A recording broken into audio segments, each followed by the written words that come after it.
प्रश्न पूछने वाले हैं श्री संतोष ओझा जी। संतोष ओझा जी प्रश्न पूछते हैं कि सत्संगति, शमशान या पर उपदेश में ईश्वरीय ज्ञान के हमारे कोश भावनाओं की जो बाढ़ वाणी या अश्रु के रूप में बाहर छलक पड़ती है, वह एकांत में भी कैसे बनी रहे? सिया राममय दृष्टि कैसे बने? पूछते हैं कि सत्संग में जाकर, शमशान घाट पे जाकर या किसी महात्मा से, संत से ईश्वर चर्चा सुनकर हमारे भीतर जो भावनाओं की बाढ़ आ जाती है, शुभ विचारों की जो बाढ़ आ जाती है, वह एकांत में भी कैसे बनी रहे? सिया राममय दृष्टि कैसे हो जाए? कृपया मार्गदर्शन करें।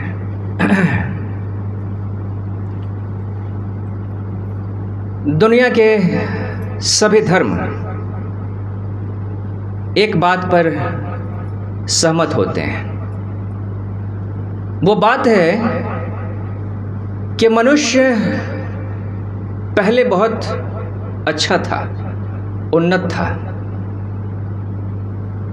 सच्चरित्र था, किंतु समय के साथ साथ मनुष्य का पतन हुआ है, मनुष्य नीचे की ओर गिरा है। यहूदी कहते हैं कि मनुष्य पहले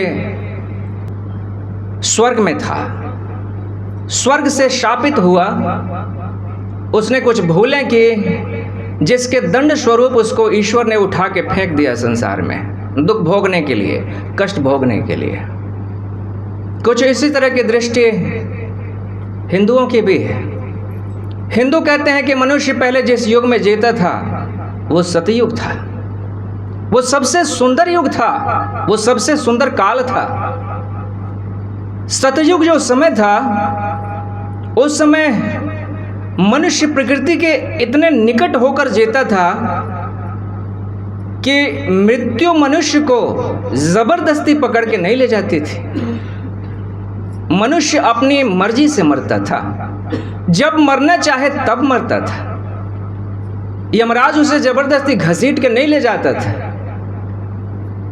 क्योंकि मनुष्य इतने सात्विक ढंग से जीता था, इतने समर्पित ढंग से जीता था कि उसके भीतर एक भी अवांछित इच्छा उठती ही नहीं थी। ईश्वर की प्रेरणा से ही उठती थी जो इच्छा उठती थी। तो जैसे जैसे आयु बढ़ती जाती थी, वैसे वैसे सारी इच्छाएं स्वतः ही क्षीण होती चली जाती थी, और जब आयु पूर्ण हो जाती थी तो व्यक्ति के भीतर स्वाभाविक ही मरने की इच्छा उत्पन्न हो उठती थी, और जब मरने की इच्छा उत्पन्न हो आती थी तो व्यक्ति मर भी जाता था। सहज रूप से मृत्यु को बुलाता था और सहज रूप से वो मर जाता था। लेकिन जैसे जैसे समय आगे बढ़ा कि त्रेता आया, द्वापर युग आया और कली युग आया, तो मनुष्य धीरे धीरे पतित होता चला गया। पतित होने का अर्थ क्या है?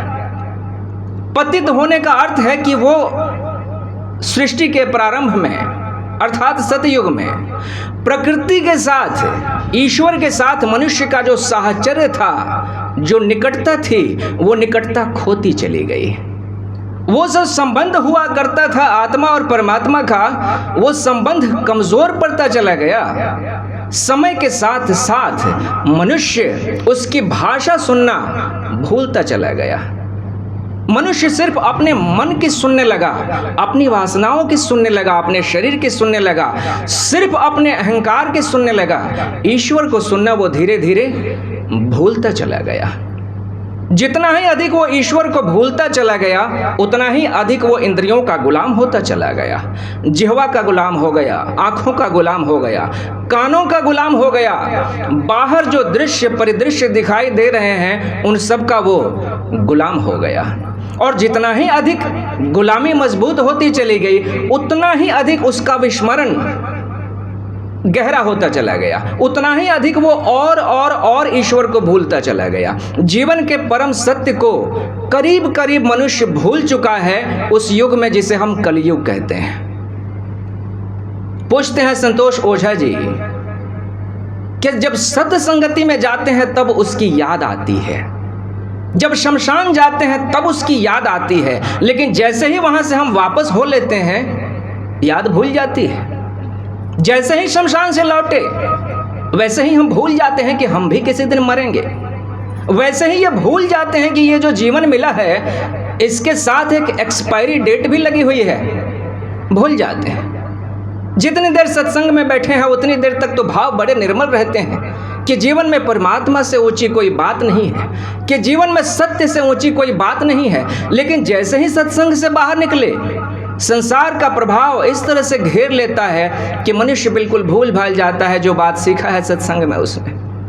तो पूछते हैं कि कैसे एकांत में भी यह भाव बना रहे, सिया राम में दृष्टि कैसे बन जाए, कैसे ईश्वर ही ईश्वर दिखाई दे हर जगह, कैसे अपने भीतर हम पुनः सतयुग को स्थापित कर पाएं, कृपया मार्गदर्शन करें।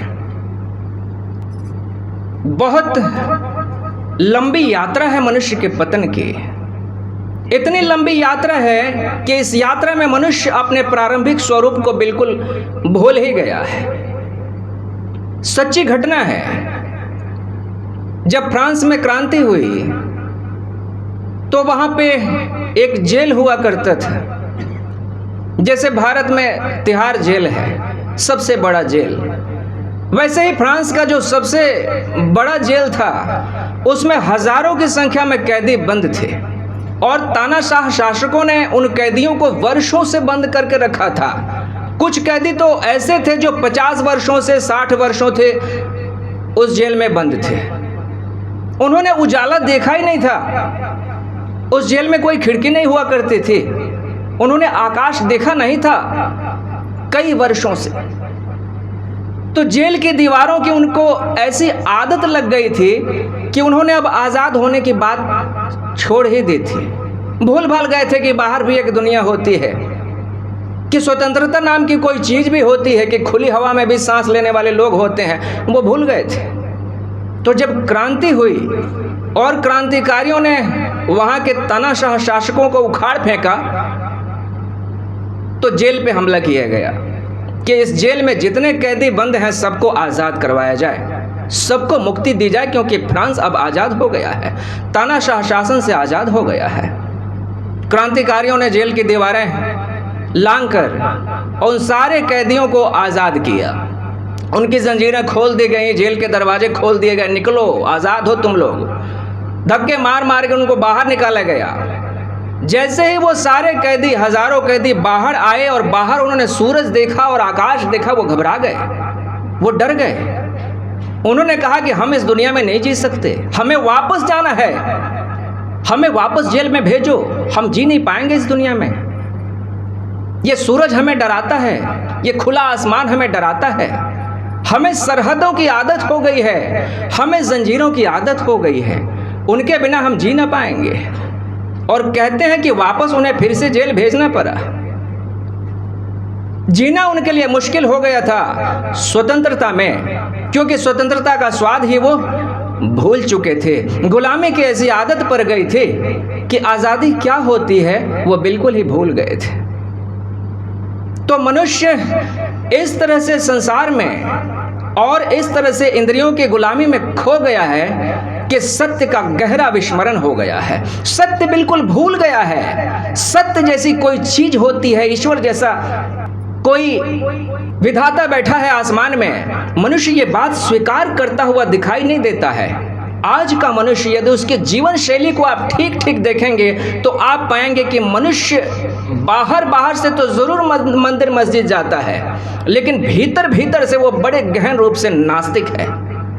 ईश्वर में उसकी आस्था शेष नहीं बची है।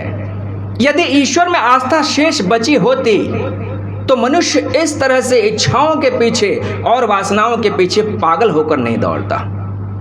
इच्छाओं के पीछे मनुष्य की ये दौड़ बताती है कि मनुष्य की ईश्वर में आस्था घट गई है, समाप्त हो गई है।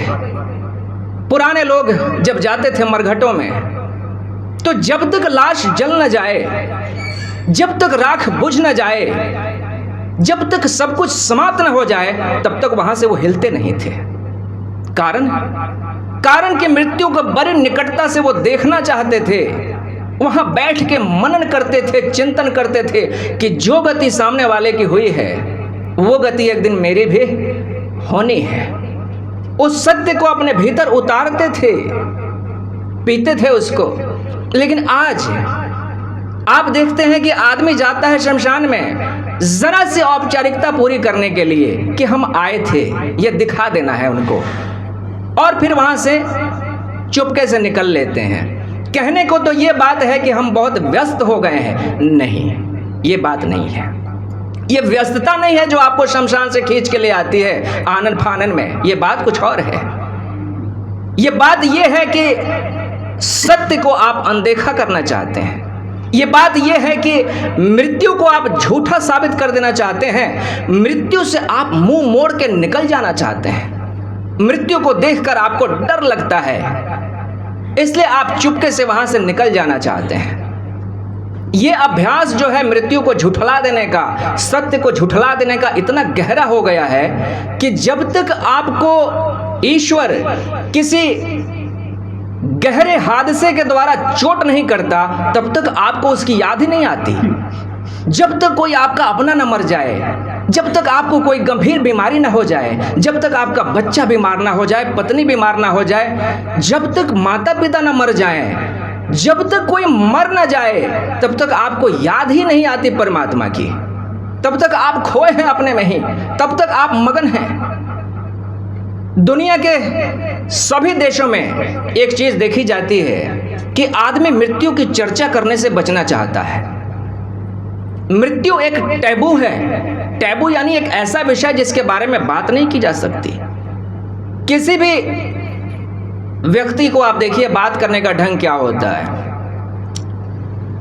लोग अपनी योजनाएं बनाते हैं, अगले साल ये करना है, उसके बाद वाले साल ये करना है, उसके बाद ये करना है।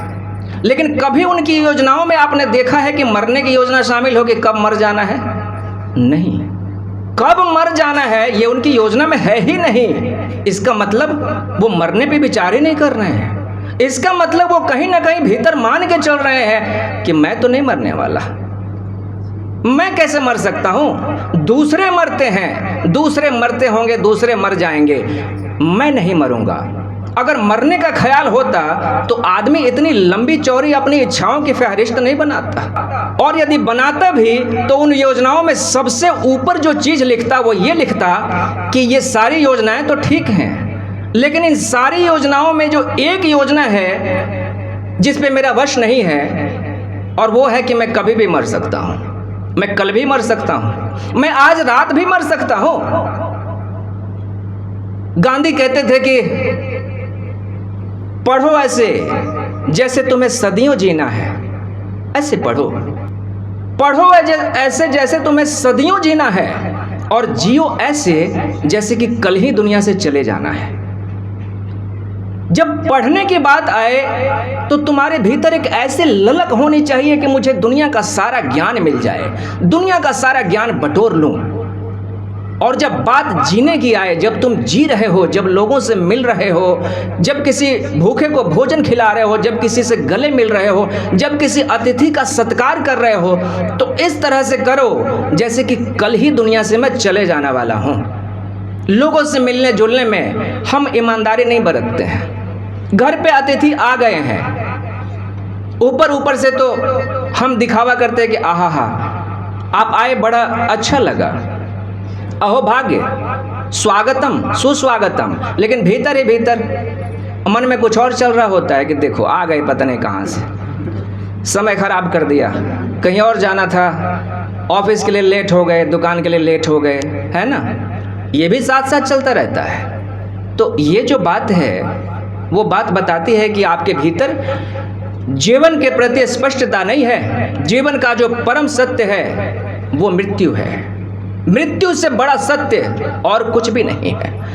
जो भी व्यक्ति मृत्यु को अपने सामने देखने लगता है निरंतर निरंतर निरंतर, उसे फिर ईश्वर को देखने में ज्यादा कठिनाई नहीं होती। महात्मा बुद्ध ने ईश्वर को इनकार किया, उन्होंने कहा कि ईश्वर नहीं होता है। लेकिन अपने साधकों को जो सबसे पहली साधना वो बताते थे, कोई भी ध्यान विधि बताने से पहले वो एक साधना बताते थे। कहते थे कि तुम शमशान में जाके बैठो 6 महीने लगातार, रोज वहां जलती हुई चिताओं को देखो, घंटों बैठो, पूरा दिन बैठो, जरूरत पड़े तो पूरी रात बैठो। जब तक जीवन के प्रति तुम्हारा मोह न मिट जाए, जब तक उस चिता पे तुम अपने को ही जलता हुआ ना देख लो, तब तक तुम्हें दूसरी ध्यान विधि में सिखाने वाला नहीं हूं।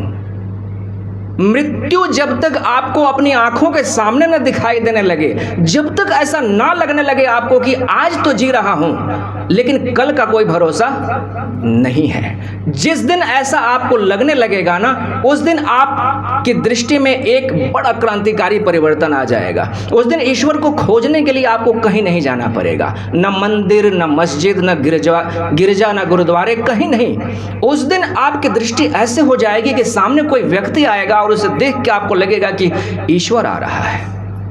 आपके शत्रु में भी आपको ईश्वर दिखाई देगा, ऐसी दृष्टि आपकी बदल जाएगी। मैं कहता हूं कि जरा देर के लिए खाली आप अपने मन में ये विचार करके देखिएगा, थोड़ी गहनता से विचार कीजिएगा, खूब गंभीरता से कल्पना कीजिएगा कि मैं आज जी रहा हूं, मैं कल मर जाऊंगा। बस कल्पना कीजिएगा कि मुझे कल मर जाना है, कल दुनिया से चले जाना है, मैं समाप्त हो जाऊंगा कल। फिर देखिएगा कि आपके भीतर कैसे कैसे भाव उठते हैं। कल मुझे दुनिया से चले जाना है, ये पक्का है। और अब याद कीजिए, मेरा जो सबसे बड़ा दुश्मन है, जिसने मुझे गाली दी थी, जिसने मेरा नुकसान कर दिया था, पीठ पीछे बुराई की थी, उसके प्रति देखिए भीतर कैसे भाव उठते हैं। अब उसके लिए आपके भीतर बदले की भावना नहीं उठेगी। अब ऐसा नहीं लगेगा कि उसको मैं सबक सिखाऊंगा। अब ऐसे भाव आएंगे कि उसको क्षमा कर देता हूं, मुझे तो कल ही चले जाना है। तो जब कल ही चले जाना है तो अब दुश्मनी को क्यों लंबा खींचना?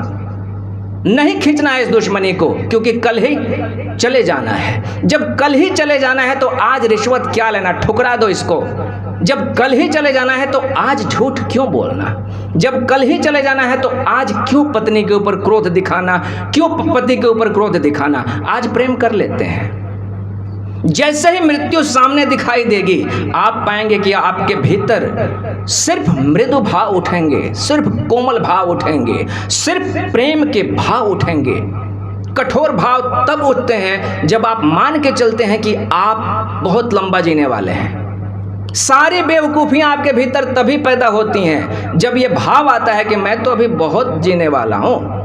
जैसे ही मृत्यु निकट दिखाई देने शुरू हो जाती है, जैसे गंभीर रोग आ जाता है, जब आपको बहुत गंभीर रोग अगर कभी पकड़ लिया हो आपको जीवन में, कोई भी व्यक्ति आप में से अगर इस तरह की परिस्थिति से गुजरे हो कि आपको गंभीर रोग हो गया हो, लग रहा होगा कि आप बचूंगा कि नहीं, कुछ कहा नहीं जा सकता, आप देखेंगे कि आपके विचार की शैली ही बदल जाती है पूरी तरह से। आप एकदम सात्विक हो जाते हैं, धर्मात्मा हो जाते हैं। जिस भगवान के सामने कभी झुकते नहीं थे, उसको भी आप भीतर गोहराते रहते हैं, दोहराते रहते हैं, है ना। नास्तिक भी मरने के क्षण में आस्तिक हो जाते हैं, ऐसा देखा गया है। सत्य का साक्षात्कार ऐसा है जो आपको स्वतः ही परमात्मा का स्मरण दिला देता है। तो पूछते हैं ओझा जी कि सत्संगति, शमशान या पर उपदेशों में ईश्वरीय ज्ञान के हमारे कोश, भावनाओं की जो बाढ़ वाणी या अश्रु के रूप में बाहर छलक पड़ती है, वह एकांत में भी कैसे बनी रहे? सियाराम में दृष्टि कैसे बने?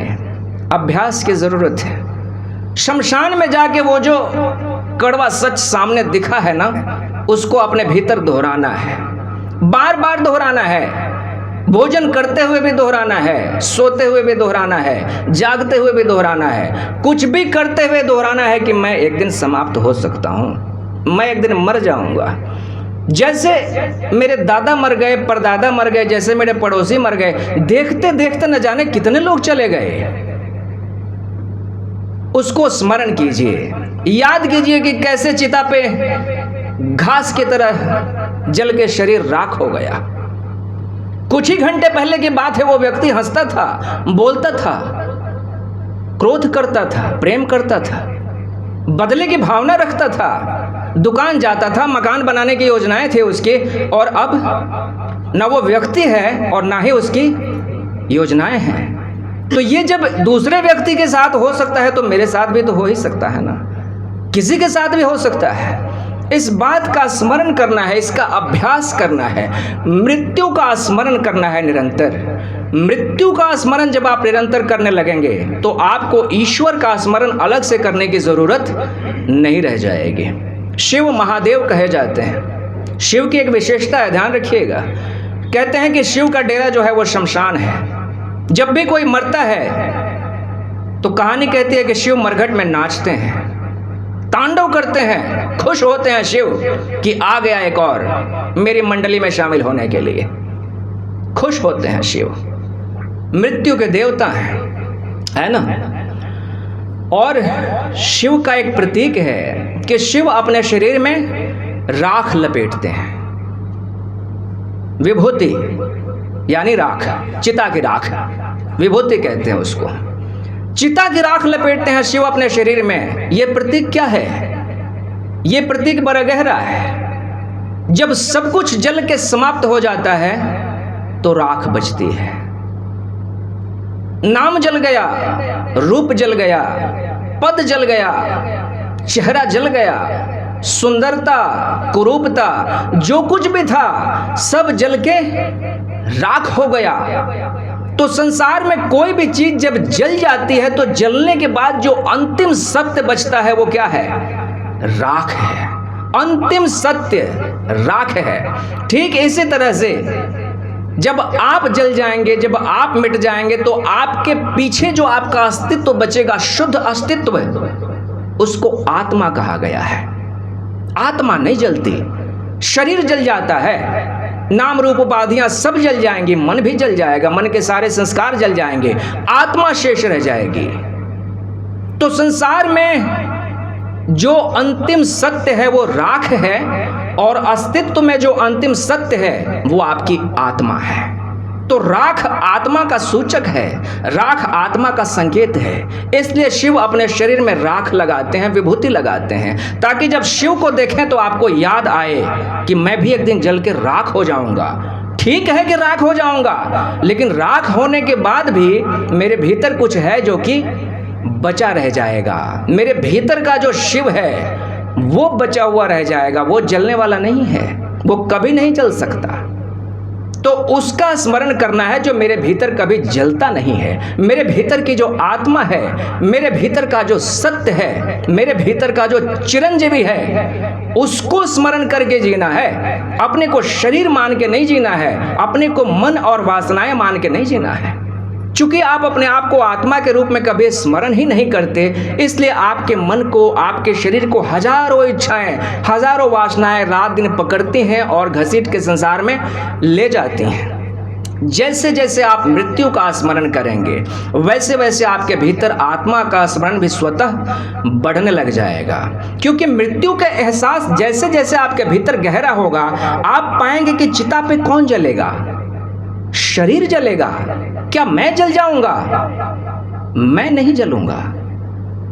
अभी जैसे मैं देख रहा हूं शरीर को भूख लगते हुए, शरीर में दर्द होते हुए मैं महसूस करता हूं, है ना। शरीर में पीड़ा होती है, मैं देख लेता हूं। मन में क्रोध आता है, मैं मन को देख रहा हूं। मैं तो दृष्टा हूं, मैं तो देखने वाला हूं। तो अभी यदि मैं देख रहा हूं और देखने वाला हूं तो चिता पे भी मैं अपने आप को देख सकता हूं, यह संभावना है। लेकिन उसके अभ्यास की जरूरत है, गहन अभ्यास से यह बात आती है।